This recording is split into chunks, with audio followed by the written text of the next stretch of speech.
nasasaktan pag nakita kang may kausap na iba.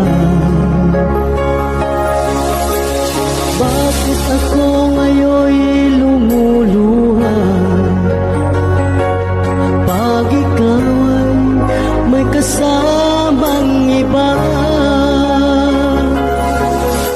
Alam mo ba, nasasaktan ako.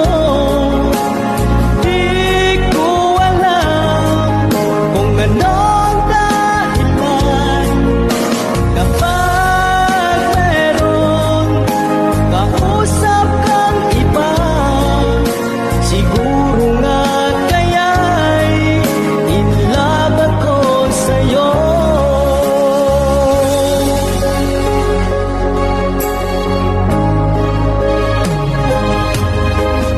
Puso ko'y daan para sa'yo, di magbabago ang pag-ibig ko. Sana'y iyong mapansin